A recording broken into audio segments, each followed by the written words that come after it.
Hey, this is Rob Anspach, and welcome back to another edition of eHeroes. My next guest is a serial entrepreneur for the last 20 years, and he's putting a lot of passion into helping other entrepreneurs, which is awesome.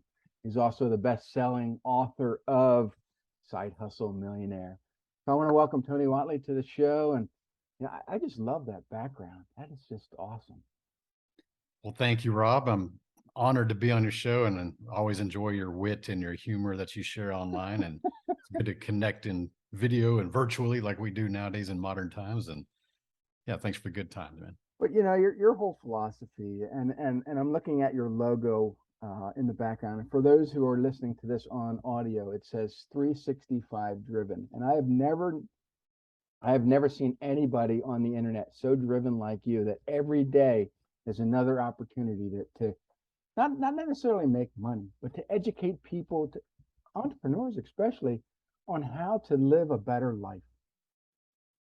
Yeah, I think that that's a testament to my discipline that I received from my parents, I would say. And I had two very disciplinarian parents, and it's probably both extremes, where my mom was a Japanese immigrant. So I was born in Japan on a military base. My dad's a Vietnam combat vet, and we were stationed over there. And, give you a disciplinarian thing from my mom. She was really big on education. And so she valued education so much, she thought that my sister and I should also value education equally as much as her. And I never missed a single day of school from kindergarten through graduation. So I'm a 13-year perfect attendance person. So I got used to showing up every day. And I'll tell you that early on, I kind of complained about that because my kid friends would take time off and they would disappear. They go play hooky or whatever. It used to bother me that I couldn't do that. But probably a few years into it, I started to adopt it as my identity. It's like, you know what? Perfect attendance is pretty cool. Like, let me see how many I can do. So I really started to take it as part of my identity. And I brought that into adulthood now. And now the other disciplinarian is my dad is a military sergeant. So I got all the barking orders and all the do the right thing and show up on time and treat people with respect and open all the doors and all that stuff. So I've had a double dose of that. So yeah, me showing up every day is just kind of who I am. Yeah, and I think that's one of the best disciplines to have as an entrepreneur, showing up.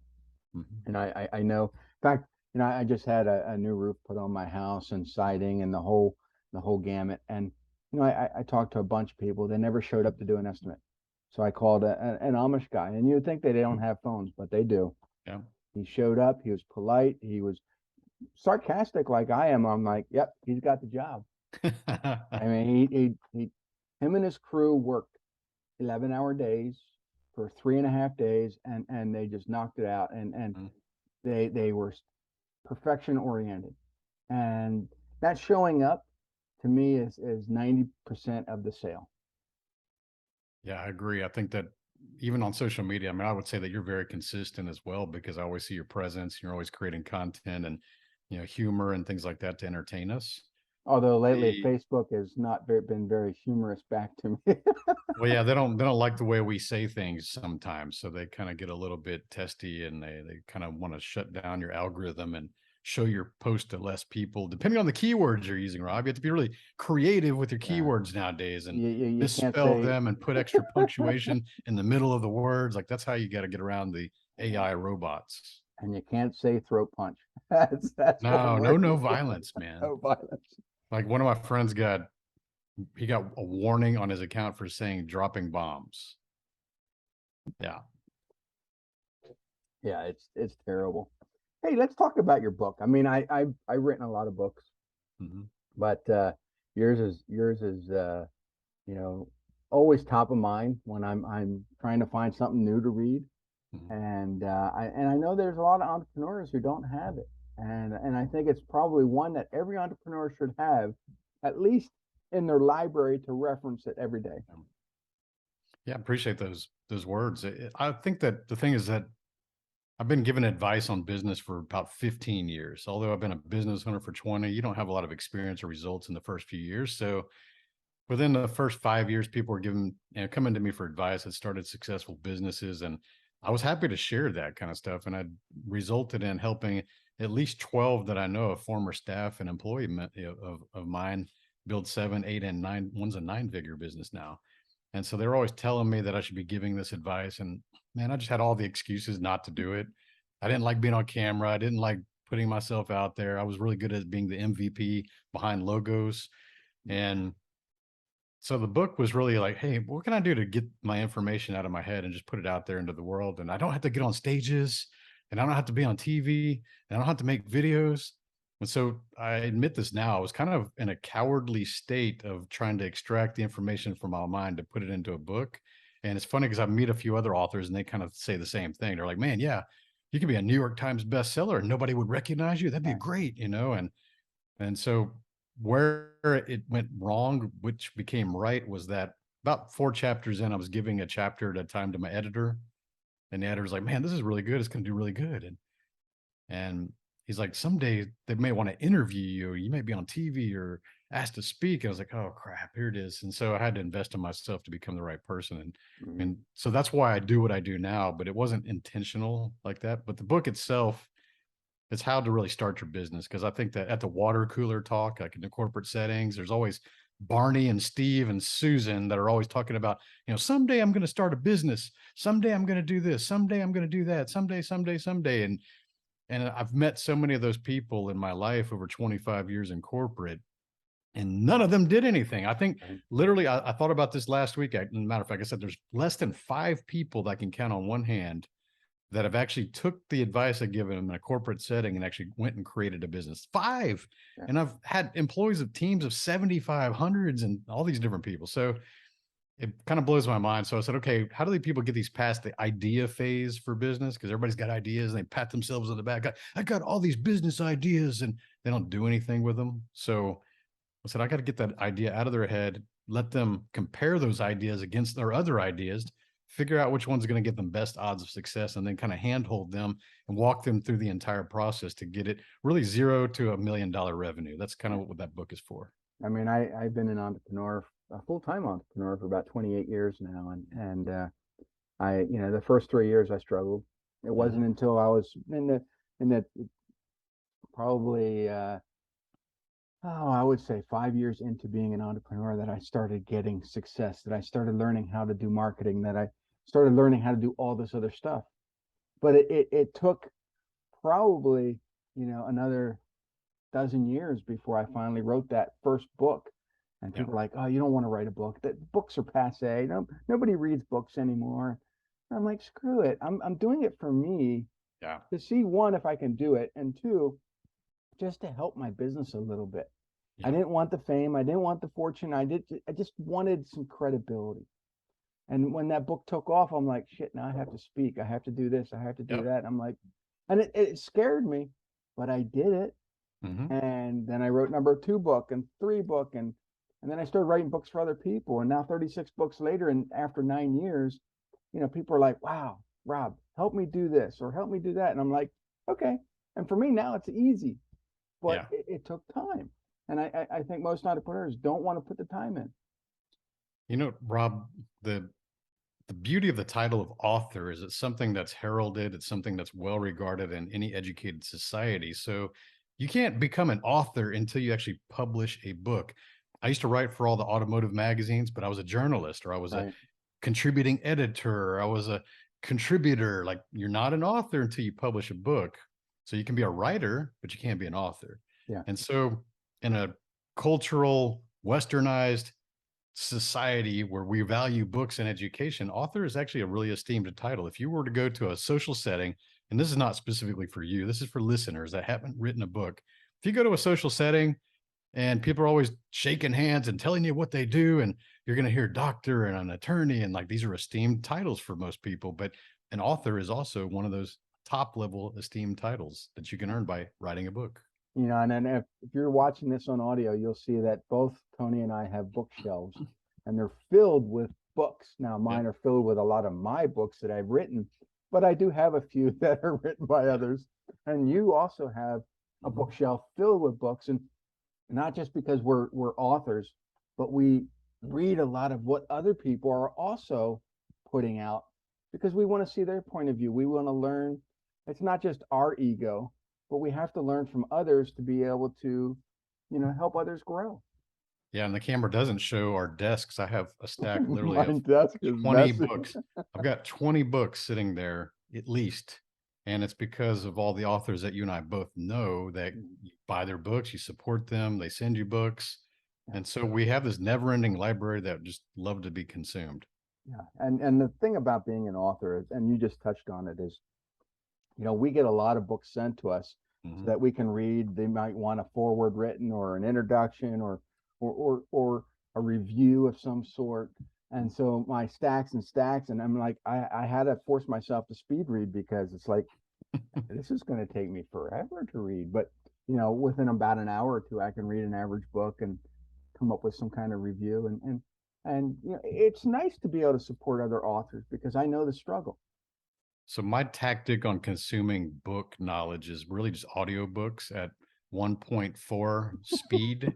And that's how I do it. Like when I go to the gym or when I drive, anytime I'm commuting, I basically replaced music. So I love music, but I like books and knowledge more. So I go to the gym and I actually call that my learn and burn phase, right? Because I'm learning and I'm burning calories.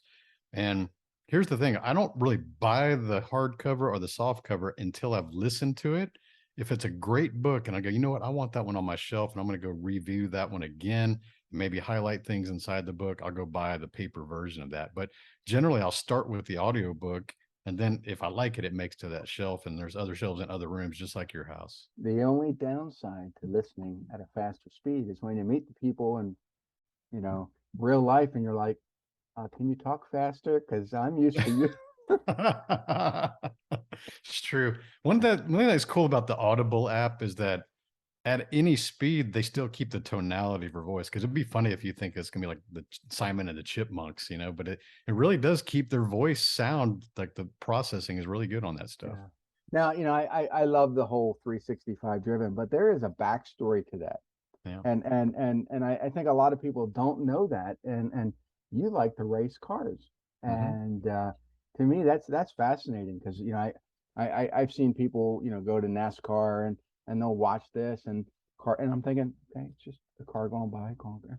But to Yeah. me, it's there's a level of excitement that I don't think there's any other sport out there that gets people to participate in a way that NASCAR and racing cars does. Hmm. Yeah, I've always been a car fanatic. Even as a child, I was running around with Hot Wheels in my hand and making vroom vroom sounds probably before I could even make a sentence. So I think that for some of us, we're just born that way. We're just kind of addicted to machinery and moving equipment. So for me, it's cars and military tanks and flying jets and things like that. So anything that was mechanical, I was always fascinated with, and that was really what led me to go to put myself through college and become a mechanical engineer. And I thought I wanted to go design cars for a living, but they weren't paying very much in Detroit. So I just stayed here in Houston and got into oil and gas industry, and it paid really well. So I was able to buy those cars instead of work on them. Um, Racing is something I've been doing since I was 18. I started out drag racing probably for the first 10 to 15 years. And then eventually I kind of got curious about road racing, and I knew that was a more expensive hobby. And it is, because when you go road racing, especially in these cars that we run, it's a $2,000 to $3,000 weekend. And when you're going a couple of times a month, I mean, you're blowing $6,000 a month racing cars, because a set of tires nowadays, $1,600 a set of tires. And those are lasting 3 days on that track. So it's not really that much of a, it's a high consumable type racing, where drag racing is actually pretty cheap. Drag racing, you're just going straight line. Unless you break something, it's pretty affordable racing, and it's a lot of fun. And, so where it happens is why I'm doing what I'm doing now is actually is a spinoff of something that occurred in 2015. I was in a near death experience racing cars. I was actually at the drag strip. We're trying to set a new national record in a 1,000 horsepower twin turbo Dodge Viper. And somewhere in the top of third gear, around 130 miles per hour, something in the rear suspension broke, which caused the rear wheel to go steering for me. And I'm going straight. So I'm in the right lane and I go hard left and I'm aiming at the Jersey barriers, in a two-door sports car about to make the impact on that side. And in that moment, I didn't have any fear, but I felt really peaceful, and it was really weird. It was like the Jesus take the wheel type moment. And I'm not a highly religious person, but it was something that you would think that, like in the movies, when you're facing what you perceive as your near death, like you'd be panicked or you'd be freaking out. I was just really calm. And I remember in myself in that moment, I said, well, here I go.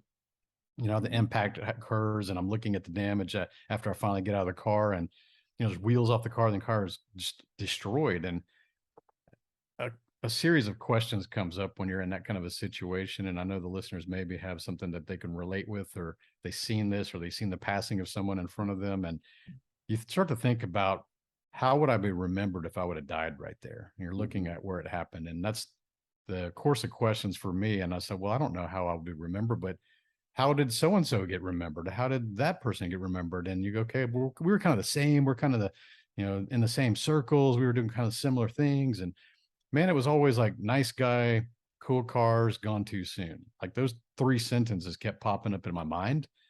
And I said, okay, nice guy, cool cars, gone too soon. It's like, is that enough? Is that really something to be proud of? And I was like, it's average. Mm-hmm. I was like, okay, so do I want to live my life? And I was in my mid 40s at that time. And I was like, do I want to live the rest of my life being average and then being remembered as average? And the answer is hell no. Like, I don't want to be average. I've achieved so much, but I would still have been remembered the same as average. Because the thing was, Rob, is I wasn't impacting enough people within my capabilities to do so. I knew that I could go impact millions of people, but I was hiding because I didn't want to be on stage, and I felt uncomfortable putting myself out there, and I didn't want to write the book and all these things that I'm doing now. So that accident and these series of questions is kind of thinking about what's your obituary going to read if you were to pass away today, right?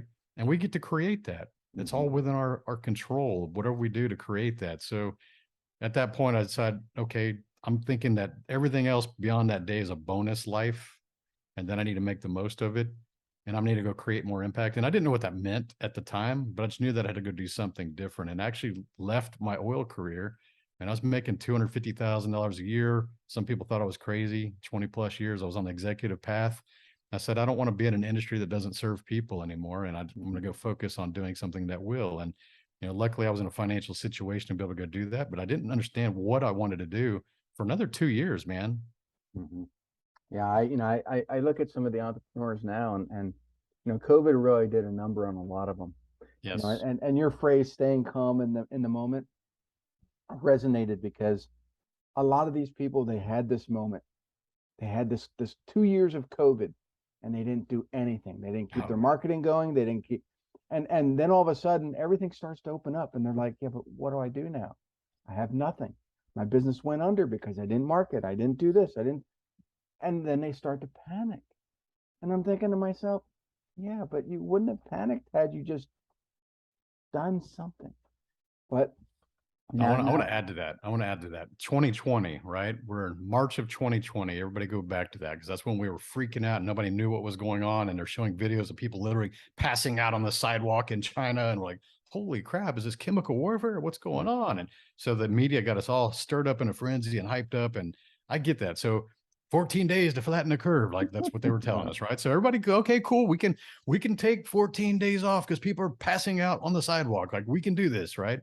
And so after a few months, you start to realize this is kind of a BS. Like there's a lot of hype going on here. That's like a control factor. And then they're trying to enforce things and force you to do things against your will. And they're talking about laying you off, and they're calling you non-essential and that your business isn't worth anything. And so I was supposed to speak at 4 different events later that year. Those events all got canceled. And I said, okay, well, I understand why, but they canceled them like knee-jerk reaction in March and April, right? When these things were going to be later in the year. They didn't even give any time. And so, within 4 or 5 months, most of us, especially here in Texas, we're kind of looking around going, man, this is a bunch of BS. Like this is a game that's being played at a different level that nobody can comprehend. And I actually had my very first event in November of 2020. I was like, you know what? All these other people are hiding and going into hiding and closing things. Like, I believe in my audience. I believe in who my customers are. We're going to host an event. And I'll tell you, when we contacted that facility in Utah, right there in the heart of Zion National Park, they were happy. They were so happy that we called them, because they're like, people here are living normal in the canyon. So I don't know why everybody's freaked out. Like, thank you for calling us. Like, we would love to host your event. And we had the very first one in November, and actually call it the advance, because I said, while everybody else is retreating, we're advancing. And for the next course of those 2 years, you and I both did this. We're very vocal about the things we see and the things that we disagree with. And let's be real, like our Facebook memories right now are 2 years of I told you so's, right? But the thing is that people saw that, man, this guy's actually taking a stand and he's actually believing in his people. And we had 40 people show up at that first event from all over the world. People from different countries and continents showed up. And so I went hard on betting on myself and my audience, and it really paid off in 2021. While a lot of people, like you said, they went hiding. All these influencers didn't want to talk about the touchy subjects. They kind of got quiet. And then now 22 hits and they're like, hey, we're back. It's like, no, you shouldn't have never left. You left your people hanging. You should have never left. You know, I like what you just said, betting on yourself. And there's a lot of people are like, oh, I should put my money in real estate. I should put my money in stocks and bonds, and put your money in yourself. That is your number one investment right now. And you know, it took me a long time to figure that one out. But once I did, it's like, I'm all in. This is what I'm doing, and this is how I'm going to do it. And people are like, well, Rob, you're doing it wrong. No, I'm doing it the way I want, not the way society or some other guru tells me. This is how I'm doing things. And you know, when granted, I've written a lot of great books and people enjoy them, but when I started putting the whole Rob versus series out, which is my sarcastic take on dealing with scammers and lousy customer service, and boy, over COVID, lousy customer service took, it just went off the charts. You know, those provided a moment of laughter for people. They pick up the books, they laugh. There's a little bit of a life lesson at the end of each story, but each book contains about 50 stories. And people would call me up, wow, I laughed so hard. My husband laughed so hard, we want to hire you. Wow, okay. I've gotten more response from being sarcastic and letting people know who I am than I ever did with all the other books. And I think that you and I both know that us individually, that's our personal brand. That's who people trust. They know, like, trust, and feel safe when you're dealing with us. You know, most people in this space, we'll call it the personal development space. Most people take themselves way too seriously, especially guys that I get compared with a lot, like the alpha guys that are doing some alpha cool manly shit. Like, most of them take themselves too seriously. You never see them make a joke about themselves or use any self-deprecating humor. Literally, I just finished a year of improv comedy school. Like, I went every week and I did all the stuff and went through all 5 levels of that, and I've performed on stages. And I said, hey, I'm already a speaker, but what other skills am I investing back into myself to become a better or more effective speaker or communicator, even on these podcasts, right? So I like the comedy thing, and it's good. Humor is the one thing that transmits across all different societies and all different people. Like, everybody wants to laugh, right? And so I enjoy that you bring that kind of stuff to it. And the post, we're snarky sometimes on our posts, and it's fun because more people need like that, because there's too many people just taking themselves too seriously. Yeah, I mean, and I've met a lot of people, and sometimes I can be off-putting, but I went to a convention and I interjected myself into a conversation, and the one guy turns to me and goes, Rob, you're such an asshole. And I'm like, okay, great. And the funny thing is later that day we started having a conversation. I've developed a relationship with this guy. We're great. I mean, I've had him on the show. I mean, and it's sometimes you have to break the ice and you have to be a little rude to get someone's attention. And it's either going to play one way or it's going to play the other. I mean, it's life. I mean, if he said, hey, Rob, I'm never talking to you again, I'd be fine with that too, but it didn't. But I think there are people out there that push the wrong way or push too hard, and they kill the sale right away, or that relationship that they think they're going to have. So let's thought leadership. Let's talk about thought leadership, because that's the subject we're talking about here. So to be a thought leader, you have to be very bold with what your beliefs are and your opinions are that you know today. And that's based on evidence, data, experience, wisdom, all those details that we look as data points. We form an opinion, but we have to be bold about putting it out there, right? Now, where most people get this wrong is they kind of put that out there and they build their identity around something that they used to believe in. And even if they change their mind internally, they're not going to go repeat what they truly believe in, because they've built an identity around their old self or their old beliefs. Real thought leaders go, hey, you know what? I have new evidence, new data, new discoveries, new wisdom. I changed my opinion. This is why. I've had different sources of input to come in, and I have a different thing that's formulated. And here's what I believe now. And you have to be equally bold with your new thoughts. Mhm. So that's what a true thought leader is. And there's so few, so few out there, especially online, that it's fun to just realize that, man, you don't believe what you're posting. I know you. Like, you do not. You're such a coward. You don't want to offend your Aunt Sally. You don't want to offend your best friend. You don't want to offend your wife. Like, it's because you're being a coward. You're not a thought leader. You're a thought repeater at that point. I just tell everybody I'm an equal opportunity offender. That's I right. mean, just offend everybody and let the chips fall where they may. But I was watching one of your videos, and it's probably one of your intro videos on I think it was your website. And the 3 points that I picked out was you live your life trial and error. You want to provide a lasting legacy and provide true freedom. Mhm. And that to me is the ultimate entrepreneur accomplishment. And but people, entrepreneurs right now, they don't want to do trial and error. No. They're not thinking about the future, and it's to them it's not true freedom because they still want assistance from the government. They want their free health care. They want this. They want that. Dude, Yeah. I haven't had free health care in 28 years. I don't know what that means. Well, I actually got into a debate last week on another show with the host, conservative platform. And he was talking about how unfair the social media platforms are by censoring conservative voices. And I said, I agree that they are doing that. And then he started getting to well, I believe the government should regulate these platforms and the government should do this. And I was like, whoa. You're sounding like you're far left progressive right now. You're asking for more government regulation. And it kind of stumped him. I said, you can't throw fire at the other side by using the ammo that you're complaining about them using. Like, so I said, these platforms, although we disagree with the way they behave, they're privately owned platforms, just like someone walking into your house, you can tell them to leave.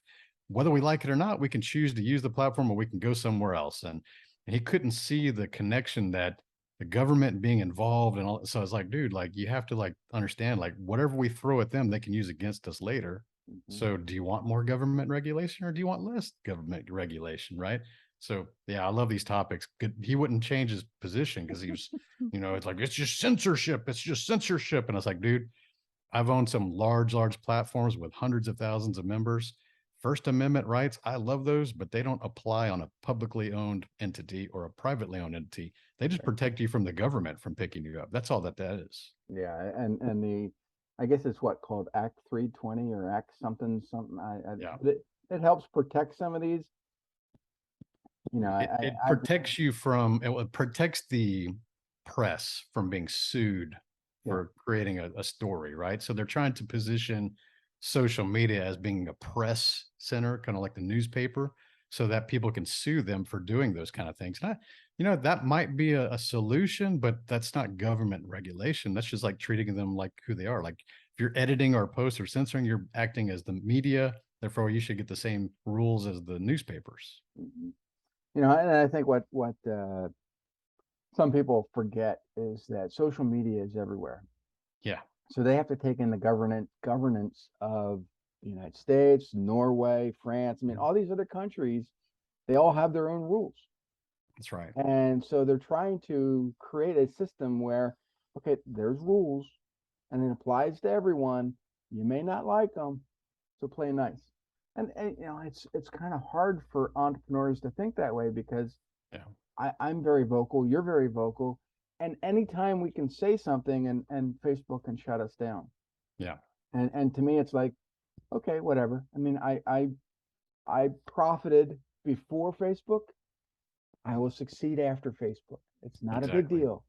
Um, but to me, it's I've always thought of myself as an entrepreneur. I've never counted on anybody else. Yeah. I've been driven just like you, and every day is a new adventure. I But mean, I agree.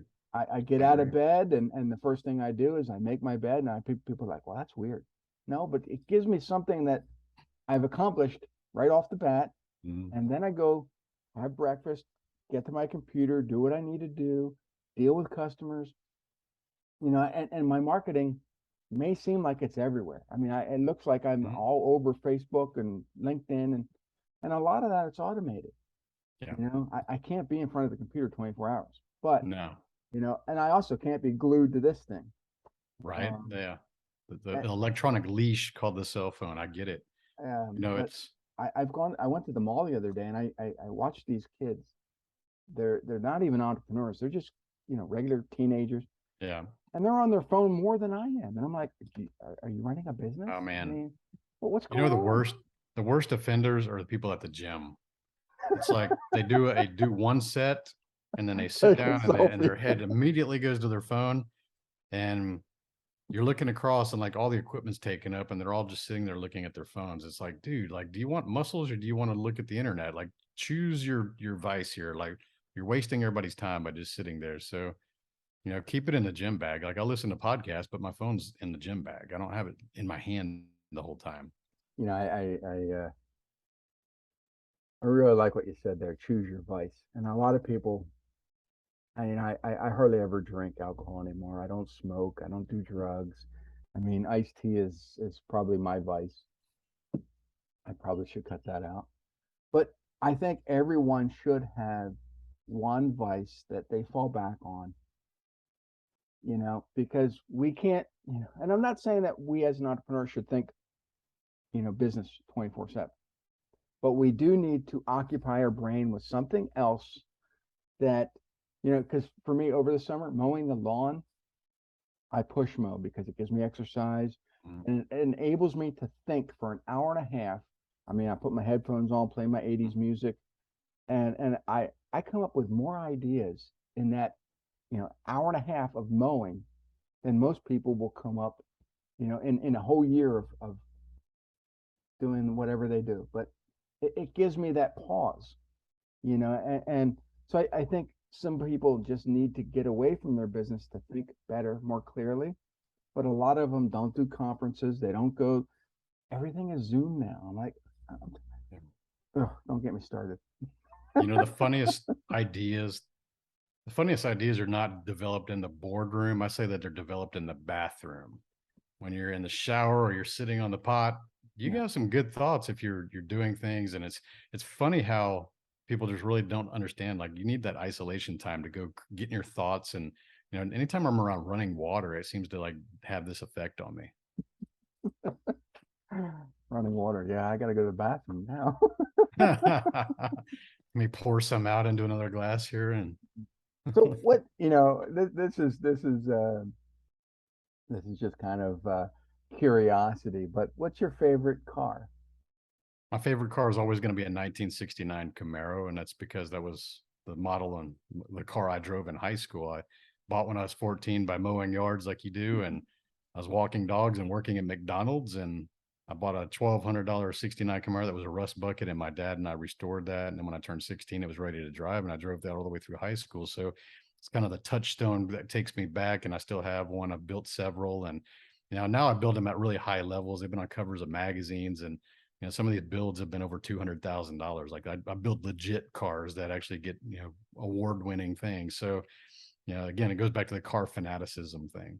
And you throw out these numbers like it's no big deal, and there's probably a lot of entrepreneurs going $200,000 for a car, and I've seen Everybody them. thinks it's a Lamborghini. Everybody thinks that, you get on social media and all the influencers, we should all have a Lamborghini with both doors open and stand in front of it with our arms crossed and mean mug the camera and, flex the Rolex. I mean, I got all that stuff, but when it comes down to people asking like, what's your favorite? It's not the most expensive thing that's my favorite. And if you're listening to this, like, your favorite thing should not always be the most expensive thing you earn. That's kind of very materialistic and superficial. So what is it that gives you the highest emotional response? Like, which one brings you back to your memories? Which one brings a smile to your face when you get to experience or use that thing every single time and it doesn't ever get old? So to me, that's the classic cars. Yeah, I mean, I always wanted a Mustang, an old Mustang, like Yeah. I think it was a '67. It was one of my dad had one growing up, and yeah, that was kind of but now it's 50, 60 years later, you look at Mustangs and you're going, no, I'm not getting that kind of, just, so it's my views have changed. Yeah. What I look for now, I don't look at these people that are posting pictures in front of their cars because to me, Mhm. that's not credible. Right. What I look at is referrals. How have I helped somebody? And Mhm. I've gotten referrals that when I look back and I'm thinking, yeah, a lot of sweat, a lot of hard work, and I helped that client, and this is what they've accomplished. And to me, that's not only gratifying for me, but I know it's going to last, give them a lasting impression and grow their legacy, and so that's what I look for. You You know, know, you do it the right way because I see that there's a lot of coaches and consultants out there that like to shine the spotlight on their key clients because they kind of want to take some of the, the shine off of them and say like, I did that. They're only successful because I was their Yoda and I led them. And so it's always me, me, me, me. And I see Mhm. this, or somebody that's an influencer will post some win that they had, that they oh, I got this landed this awesome deal, or I got invited to do this keynote speaking. And then sometimes you see their coach respond and they're like, well, that's because you're part of 365 driven. Like it's like they're trying to steal some of their credibility. It's like, dude, that's so terrible. Like, guys, if you're listening and you have a coach that does that to you, like get rid of those people because they should be the MVP in the background. Now, if you decide you want to throw some bones back to the coach and say, hey, thank you for everything you've done, like that's amazing. We greatly appreciate that, but we don't want to be the one that steps in any part of your spotlight. We want you to be able to build that for yourself and then grow that. And, Yeah. give you some examples. In the last year, I've had 2 8-figure exits. Those started as 7-figure business owners. We took one from 5 million valuation. 2.5 years later, we got it to $45 million, and we sold it to a private equity company, and that's in 2 years. Wow. And so he's going to tell people that I did that. It goes back to the referral stuff. And I've got Mhm. another one at 7 that we're getting into the 10 million. Had another one that exited at 42 million. That was a $10 million company. And so that's what I really love to do, is to scale people and on an individual level to get them to think about how to play that game with the big money exits. So I think that too many people like to take that kind of credit and beat their chest on the stage. And man, I am happy to see my clients out there doing whatever industry they're doing, and seeing them getting their credibility and just growing, because I know that they're going to give me credit, and that's Yeah. fine. I don't have to go out there and steal it from them. One of my marketing heroes was Joe Sugarman. Now he died this year, Hmm. and but he developed the blue blocker sunglasses. He did all kinds of great stuff, and when he got up on stage, he just told stories. Yeah, And granted, I heard the same stories over and over and over again, but he told the stories in such an entertaining way that it didn't matter. I wanted to hear him again. And and and he'd get on stage behind someone else who just talked about all their accomplishments, and Joe stands up there and talks about his failures and his stories, and yeah, and he gets off stage and people buy all his stuff, and the guy who self-promoted himself doesn't sell nothing. And it just, to me, I think every entrepreneur should be out there thinking about sharing their education, you know, getting people to think about, how they want to grow their business. It's not always about money. I mean, I no, became an entrepreneur not because of the money, not because of the fame or the fortune. It was because I wanted freedom. yes, And to me, that was all I wanted. And people were like, yeah, right, bullshit. The money came, but it came a lot longer than, I mean, it took that's me a right. lot longer to grow. But to me, it was just, hey, I want to take a day off. I want to do this. I want to go to, and yeah, it's, I know that there's a lot of entrepreneurs listening, and I want you to go to Tony, go to his website. It's on his microphone. I'm seeing it right here. It's 365driven.com, and just learn from Tony, and get his book. I mean, Side Hustle Millionaire is a great book. I highly encourage everyone, recommend everyone read it, and or listen to it on audio. Is it on audio? It is on audio. Actually, it's an extended version on audio because I recorded a year later after it hit #1 on Amazon. I said, you know what? Everybody keeps asking for audio. I actually recorded it myself. You can hear me at 1.5 or 2.0 speed if you want. I might speak a little faster like this. Yeah, and then when you meet him, you can say, "Speak faster." Well, So this was fun, Tony, and for everyone listening, please head on over. Tony is the real deal. He's a real e hero, and I appreciate him being on here. So Thank you. And for everyone else, adios. See you next time.